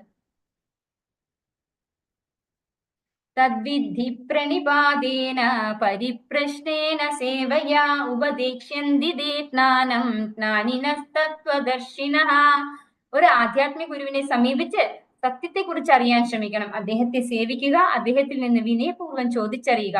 ആത്മസാക്ഷാത്കാരം ലഭിച്ച ഒരാൾ സത്യം കണ്ടറിഞ്ഞിരിക്കുകയാൽ അദ്ദേഹത്തിന് ജ്ഞാനോപദേശം ചെയ്യാൻ കഴിവുണ്ട്. അപ്പോ ഇവിടെ ഭഗവാൻ പറഞ്ഞു തരുന്നത് എങ്ങനെയാണ് ഒരു ആധ്യാത്മിക ആചാര്യനെ സ്വീകരിക്കുക. അതായത് ഒരു ആധ്യാത്മിക ആചാര്യനെ സമീപിച്ച് സത്യത്തെക്കുറിച്ച് അറിയാൻ ശ്രമിക്കണം. എന്താണ് സത്യം? സത്യം പരമസത്യമായിട്ടുള്ള ഭഗവാൻ തന്നെയാണ് അല്ലെ. നമ്മള് ആധ്യാത്മിക ഗുരുവിനെ സ്വീകരിക്കേണ്ടത് വളരെ അത്യാവശ്യമാണ്. അപ്പോൾ മാത്രമേ നമുക്ക് ഭഗവാനെ കുറിച്ചുള്ള ജ്ഞാനം ലഭിക്കുള്ളൂ. പിന്നെ എങ്ങനെയാണ് നമ്മൾ ആ ജ്ഞാനം സ്വീകരിക്കേണ്ടത്? അദ്ദേഹത്തെ സേവിക്കുക, അദ്ദേഹത്തിൽ നിന്ന് വിനയപൂർവ്വം ചോദിച്ചറിയുക. അങ്ങനെയാണ് നമ്മൾ ചെയ്യേണ്ടത്. വളരെ വിനയത്തോടു കൂടി ആധ്യാത്മിക ഗുരുവിൽ നിന്ന് ചോദിച്ചറിയണം. അദ്ദേഹത്തിന് സേവനങ്ങൾ ചെയ്തു കൊടുക്കണം. അങ്ങനെ മാത്രമാണ് നമുക്ക് ഈ ജ്ഞാനത്തെക്കുറിച്ച് അറിയാൻ, ഈ ഭഗവാനെ കുറിച്ചുള്ള ജ്ഞാനം നമുക്ക് ഗ്രഹിക്കാൻ സാധിക്കുള്ളൂ. അതായത് ഗുരുവിൽ നിന്ന് സ്വീകരിക്കാൻ സാധിക്കുള്ളൂ. ആത്മസാക്ഷാത്കാരം ലഭിച്ച ഒരാൾ സത്യം കണ്ടറിഞ്ഞിരിക്കുകയാൽ അദ്ദേഹത്തിന് ജ്ഞാനോപദേശം ചെയ്യാൻ കഴിവുണ്ട്. അപ്പോ ഭഗവാനെ കുറിച്ച് വ്യക്തമായ ബോധ്യമുള്ള ആളാണ് ആര്? ഗുരു എന്ന് പറയുന്നത് അല്ലെ. അദ്ദേഹം ആത്മസാക്ഷാത്കാരം ലഭിച്ച ആളാണ് എന്നാണ് പറയുന്നത്. അങ്ങനെയുള്ള ഗുരുവിന് ഭഗവാനെ കുറിച്ച് പറഞ്ഞു തരാനുള്ള കഴിവുണ്ട്. ഇവിടെ നമുക്ക് സാന്ദീപനി മഹർഷിയുടെ അടുത്ത് ഭഗവാനും ബലരാമനും വിദ്യ അഭ്യസിക്കുന്ന ഒരു പിക്ചറാണ് ഇവിടെ കാണിച്ചു തരുന്നത്. ഈ ഒരു പിക്ചർ കാണുമ്പോൾ നമുക്ക് ഒരു കാര്യം കൂടെ നമുക്ക് മനസ്സിലാക്കാം. അതായത് ഭഗവാൻ എന്ന് പറയുന്നത് എന്താണ്? 6 ഭഗ അല്ലെ, 6 ഐശ്വര്യങ്ങൾ, ഷഡ് ഐശ്വര്യങ്ങൾ പൂർണ്ണമായിട്ടുള്ള ആളാണ്. അതിൽ എന്തുണ്ട്? ജ്ഞാനമുണ്ട്. അപ്പൊ പൂർണ്ണമായ ജ്ഞാനമുള്ള ആളാണ് ഭഗവാൻ. എങ്കിലും ഭഗവാൻ ഈ ഭൗതിക ലോകത്ത് ജനിക്കുന്നത് അവതരിക്കുന്നത് അതീന്ദ്രിയമായിട്ടാണെങ്കിലും ഭഗവാൻ എന്ത് കാണിച്ചു തരാണ്? നമ്മൾ കഴിഞ്ഞ അധ്യായത്തിൽ പഠിച്ചു, യദ്യതാചരതി ശ്രേഷ്ഠ തത്തദേവേതരൂചന സയത് പ്രമാണം കുരുതേ ലോകസ്തനുവർത്തതെ. അപ്പൊ ഭഗവാനും ഒരു ആധ്യാത്മിക ഗുരുവിനെ സ്വീകരിച്ചിട്ടുണ്ട്. ഭഗവാൻ കാണിച്ചു തരാണത്. അപ്പൊ നമ്മളൊക്കെ ഒരു ആധ്യാത്മിക ഗുരുവിനെ സ്വീകരിക്കേണ്ടതിന്റെ അത്യാവശ്യം അവിടെ തന്നെ നമുക്ക് മനസ്സിലാക്കാം അല്ലെ. അതുപോലെ തന്നെ ഇവിടെ ചൈതന്യ മഹാപ്രഭു വന്നിട്ട് ഈശ്വരപുരിയെ ഗുരുവായി സ്വീകരിച്ചിട്ടുണ്ട്. അപ്പൊ ഇവരല്ല, ഭഗവാൻ എപ്പോഴൊക്കെ അവതരിച്ചിട്ടുണ്ടോ അപ്പോഴൊക്കെയും ഒരു ഗുരുവിനെ സ്വീകരിച്ചിട്ടുണ്ട്. അത് എന്തിനു വേണ്ടിയാണ്? ഭഗവാന് അറിവ് കിട്ടാൻ വേണ്ടിയാണോ? ഒരിക്കലും അല്ല അല്ലെ. ഭഗവാൻ ഈ അറിവിന്റെ സംഭരണിയാണ്. അപ്പൊ നമുക്ക് ഒരു വഴി കാണിച്ചു തരികയാണ് ചെയ്യുന്നത്. ഇങ്ങനെ മാത്രമേ നമുക്ക് ഭഗവാനെ കിട്ടുള്ളൂ, ഭഗവാനെ കുറിച്ച് അറിയാൻ സാധിക്കുള്ളൂ. ഭഗവാൻ അതുപോലെ ആധ്യാത്മിക ഗുരുവിന് സേവനം ചെയ്ത് വളരെ വിനയത്തോടു കൂടി വേണം നമ്മൾ ജ്ഞാനം സ്വീകരിക്കുവാനെന്ന് പറഞ്ഞു തരികയാണ് ഭഗവാൻ. ഭഗവാന്റെ തന്നെ ഇതിലൂടെ കാണിച്ചു തരികയാണ് നമുക്ക്. അഗ്നശ്ചാശ്രദ്ധധാനശ്ച സംശയാത്മാ വിനശ്യതി നായം ലോകോസ്തി ന പരോ ന സുഖം സംശയാത്മനഃ. ധർമ്മശാസ്ത്രങ്ങളെ സംശയദൃഷ്ട്യാ വീക്ഷിക്കുന്ന അജ്ഞരും അവിശ്വാസികളുമായവർക്ക് ഈശ്വര അവബോധം ലഭിക്കുന്നില്ല. അവർ അധപതിക്കുന്നു. സംശയാലുവായ ജീവന് ഇഹലോകത്തിലും പരലോകത്തിലും സന്തുഷ്ടി ലഭ്യമല്ല. അപ്പോ ഭഗവാനിൽ വിശ്വാസം ഇല്ലാത്തയാൾ അല്ലെ, ധർമ്മശാസ്ത്രങ്ങളെ സംശയദൃഷ്ടിയാ വീക്ഷിക്കുന്ന ആൾ, അതായത് ഭഗവത്ഗീതയോ അതൊക്കെ വെറുതെ ഒരാൾ എഴുതി ഉണ്ടാക്കിയതാണ് അല്ലെ, അല്ലെങ്കിൽ മഹാഭാരതം അത് വെറുതെ എഴുതി ഉണ്ടാക്കിയതാണ്, വ്യാസദേവൻ വെറുതെ ഉണ്ടാക്കിയതാണ്, അല്ലെങ്കിൽ രാമായണം അത് വാത്മീകി മഹർഷി എഴുതിയ ഒരു സ്റ്റോറി അല്ലെ, നമ്മളിപ്പോ എം ടി വാസുദേവൻ നായരൊക്കെ എഴുതുന്നത് പോലെ ഒരു കഥയാണ് എന്ന് പറഞ്ഞ് സംശയദൃഷ്ടിയാ വീക്ഷിക്കുന്ന ആളുകൾ, അങ്ങനെയുള്ള അജ്ഞരും അവിശ്വാസികളുമായിട്ടുള്ളവർക്ക് ഈശ്വര അവബോധം ലഭിക്കുന്നില്ല. ഭഗവാൻ ആരാണ് എന്ന് അറിയാൻ അവർക്ക് സാധിക്കില്ല. നമ്മൾ പറഞ്ഞാലും അവർക്കത് ഉൾക്കൊള്ളാൻ സാധിക്കില്ല. എത്ര കേട്ടാലും അവർക്ക് മനസ്സിലാക്കാൻ സാധിക്കില്ല. അങ്ങനെയുള്ളവർക്ക് എന്താ സംഭവിക്കുക? അവർ അധപതിക്കുന്നു എന്നാണ് പറയുന്നത് അല്ലെ. സംശയാലുവായ ജീവന് ഇഹലോകത്തിലും പരലോകത്തിലും സന്തുഷ്ടി ലഭിക്കില്ല. അപ്പൊ അത്തരത്തിലുള്ള ആളുകൾക്ക് ഭൂമിയിലും സുഖം ഉണ്ടാവില്ല. ഇനി ഇവിടുന്ന് മരിച്ചാൽ ഉപരിലോകത്തിൽ പോയാലും അധോലോകത്തിൽ പോയാലും എവിടെ പോയാലും അവർക്ക് എന്താണ്? സന്തോഷം കിട്ടില്ല എന്നാണ് ഭഗവാൻ പറഞ്ഞു തരുന്നത്. ഇവിടെ നമുക്ക് ഹിരണ്യകശിപുവിനെ വധിക്കുന്ന നരസിംഹമൂർത്തിയെ കാണാം, പ്രഹ്ലാദനെയും കാണാം അല്ലെ. പ്രഹ്ലാദൻ ആരാണ്? ഭഗവാൻ വിശ്വാസമുള്ള ഭഗവാന്റെ ശുദ്ധഭക്തനാണ്. പക്ഷെ ഹിരണ്യകശിപു ആരാണ്? ഭഗവാനിൽ ഒട്ടും വിശ്വാസം ഇല്ലാതെ എല്ലാം സംശയദൃഷ്ടിയാ വീക്ഷിക്കുന്ന വ്യക്തിയാണ് അല്ലെ. അദ്ദേഹം അധപതിക്കുന്നു. പ്രഹ്ലാദ് മഹാരാജാവ് എന്താണ് സംഭവിക്കുന്നത്? അദ്ദേഹത്തിന് സന്തോഷമാണ് ലഭിക്കുന്നത് അല്ലെ. യോഗസന്യസ്ത കർമാണാം ജ്ഞാനസംഛിന്ന സംശയം ആത്മബന്ധം ന കർമാണി നിബദ്ധന്തി ധനഞ്ജയ. അല്ലയോ ധനഞ്ജയ, തന്റെ കർമ്മഫലങ്ങൾ ത്യജിച്ച് ഭക്തിയുടെ സേവനത്തിൽ ഏർപ്പെടുന്നവൻ ആധ്യാത്മിക ജ്ഞാനത്താൽ സംശയങ്ങളെല്ലാം നീങ്ങി യഥാർത്ഥത്തിൽ ആത്മാവിൽ സ്ഥിതി ചെയ്യുന്നു. അപ്രകാരം അയാൾ കർമ്മഫലങ്ങളാൽ ബന്ധിക്കപ്പെടുന്നില്ല. അപ്പോ തന്റെ കർമ്മഫലങ്ങൾ ത്യജിച്ച്, കർമ്മങ്ങളല്ല ത്യജിക്കാൻ ഇവിടെ പറയുന്നത്, കർമ്മഫലമാണ് ത്യജിക്കാൻ പറയുന്നത്. അപ്പോ തന്റെ കർമ്മഫലങ്ങൾ ത്യജിച്ച് ഭക്തിയുടെ സേവനത്തിൽ ഏർപ്പെടുന്നയാൾ ആധ്യാത്മിക ജ്ഞാനത്താൽ എല്ലാ സംശയങ്ങളും നീങ്ങി ആത്മാവിൽ സ്ഥിതി ചെയ്യുന്നു എന്നാണ് പറയുന്നത്. ആത്മാവ് ഭഗവാന്റെ ശാശ്വത അംശമാണ് അല്ലെ. അപ്പൊ അങ്ങനെയുള്ളയാള് ആത്മാവിൽ, അതായത് ഈ ശരീരബോധത്തിലല്ല, അയാൾക്ക് ഈ ഇന്ദ്രിയങ്ങളുടെയും ശരീരത്തിന്റെയും കാര്യങ്ങളിലല്ല പ്രാധാന്യം വരുന്നത്. ആത്മാവിന് എന്താണ് വേണ്ടത്? ഭഗവാനെ കുറിച്ച് ഉള്ള ജ്ഞാനം വേണം, ഭഗവാനെ കുറിച്ച് കേൾക്കണം അല്ലെ. അതാണ് ആത്മാവിന് വേണ്ടത്. അപ്പൊ ആ വ്യക്തി എങ്ങനെയുള്ള വ്യക്തി? നമ്മുടെ കർമ്മഫലങ്ങൾ ത്യജിച്ച് ഭക്തിയുടെ സേവനത്തിൽ ഏർപ്പെടുന്ന വ്യക്തി. നമുക്കിവിടെ ശ്രീല പ്രഭുപാദനെയാണ് കാണാൻ സാധിക്കുന്നത് അല്ലെ. ഈ ഒരു പറഞ്ഞിരിക്കുന്ന കാര്യങ്ങൾ അതേപടി ചെയ്തിട്ടുള്ള ആളാണ് ആര്? നമ്മുടെ ശ്രീല പ്രഭുപാദർ. ആ വ്യക്തിക്ക് എന്താ സംഭവിക്കുക? സംശയങ്ങളെല്ലാം നീങ്ങി ആത്മാവിൽ സ്ഥിതി ചെയ്യുന്നു. അങ്ങനെ ചെയ്യുന്ന ആളിന് എന്ത് സംഭവിക്കുന്നില്ല? കർമ്മഫലങ്ങളാൽ ബന്ധിക്കപ്പെടുന്നില്ല. അപ്പോ എങ്ങനെയൊക്കെയാണ് കർമ്മഫലങ്ങളാൽ ബന്ധിക്കപ്പെടാത്തത്? ഭഗവാന്റെ കർമ്മങ്ങൾ ദിവ്യമാണ് അല്ലെ. ഭഗവാൻ കർമ്മഫലങ്ങളാൽ ബന്ധിക്കപ്പെടുന്നില്ല എന്ന് മനസ്സിലാക്കുന്ന ആളിന് കർമ്മഫലങ്ങളിൽ ബന്ധിക്കപ്പെടുന്നില്ല. പിന്നെ അതുപോലെ തന്നെ സ്വന്തം കർമ്മഫലങ്ങൾ ത്യജിച്ച് ഭഗവാന്റെ സേവനത്തിൽ ഏർപ്പെടുന്ന ആധ്യാത്മിക ജ്ഞാനത്താൽ എല്ലാ സംശയങ്ങളും നീക്കി ആത്മാവിൽ സ്ഥിതി ചെയ്യുന്ന വ്യക്തിക്കും എന്ത് സംഭവിക്കുന്നില്ല? കർമ്മബന്ധനം ഉണ്ടാവുന്നില്ല. തസ്മാദജ്ഞാന സംഭൂതം ഹൃദസ്ഥം ജ്ഞാനാസിനാത്മനഃ ചിത്വൈനം സംശയം യോഗം ആദിഷ്ഠോത്തിഷ്ഠ ഭാരത. അങ്ങനെ അജ്ഞാനത്താൽ നിനക്കുണ്ടായ സംശയങ്ങളെ ജ്ഞാനത്തിന്റെ വാൾ കൊണ്ടറുത്ത് യോഗനിഷ്ഠനായി എഴുന്നേൽക്കൂ ഭാരത, യുദ്ധം ചെയ്യൂ. ഇപ്പൊ ഭഗവാൻ എന്താ അർജുനോട് പറയുന്നത്? അജ്ഞാനത്താൽ അല്ലെ. എന്താണ് അജ്ഞാനം? ഈ ശരീരമാണ് ഞാൻ, ഈ ശരീരത്തിന്റെ ബന്ധുക്കളാണ് എന്റെ മുന്നിൽ നിൽക്കുന്നതൊക്കെ.